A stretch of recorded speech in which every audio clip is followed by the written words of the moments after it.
En esta guerra, el hombre no tiene mejor arma que su inteligencia. No hay otra oferta pero su razón.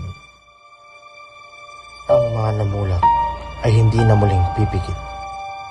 Ang nobelang ito ay aking isinulat upang ipahatid at naway mamulat ang inyong mga diwa mula sa karumaldumal na pangmamalupit at pang-aaping dinanas nating mga Pilipino sa kamay ng mga Espanyol, na ang tingin sa atin ay mga Indio lang na mangmang at walang karapatan.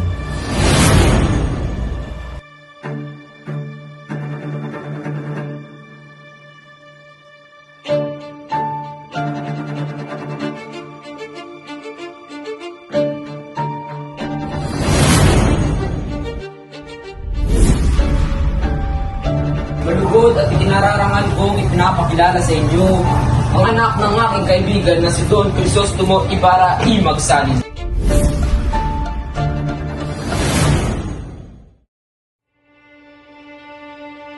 Ako'y nalulugod sapagkat ako'y iyong binalikan. Malugod din ako sapagkat binigyan ako ng langit na ako'y hintay ng aking hirap. Sa kabila ng madilim na tagpuan, may nag-iisa pa ring alitaptap na magpapaliwanag sa karimlan upang ang bulaklak ng kagandahan ay masilayan. Ang iyong kagandahan ay may hahalin tulad sa sikat ng araw.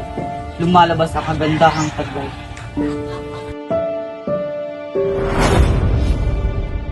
Basilio! Basilio, tulungan mo ako, Basilio! Crispin! Crispin! Crispin! Huwag niyo akong sasaktan!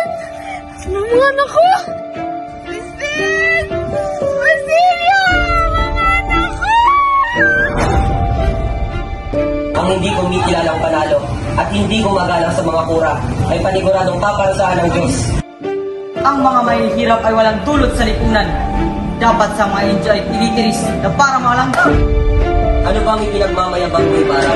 Kapag mapiyamot mo rin kinahilya, ikaw ay kaya lamang ng iyong ama na nagmamalinis ng totoo isang mangmang. Gusto na ang paligin ang puri mo sa aking ama. Lumayo kayo! Ay, hindi masatang pinakamamayang pura! Aba, di ko sinasadya. Aboy, napakawalang hiya mo! Napakawalang modo mo! Mag-ingat ka sa mga plano mo, Ibarra, sapagkat ang bayan ay hindi dumaraing. Siya'y pipi. Mag-ingat ka! Nasa paghanib ang buhay mo! Iwasan ninyo, mga ere, katulad ng pagsiwaso sa mga bituin. Mamamatay silang nasisisi.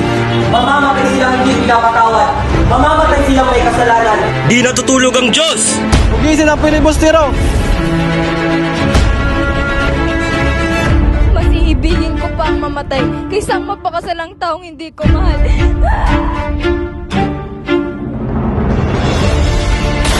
Ibarra!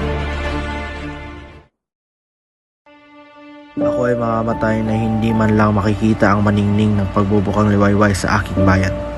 Kayong makakakita, batiin ninyo siya at huwag kakalimutan ang mga nalugmok sa karimlan.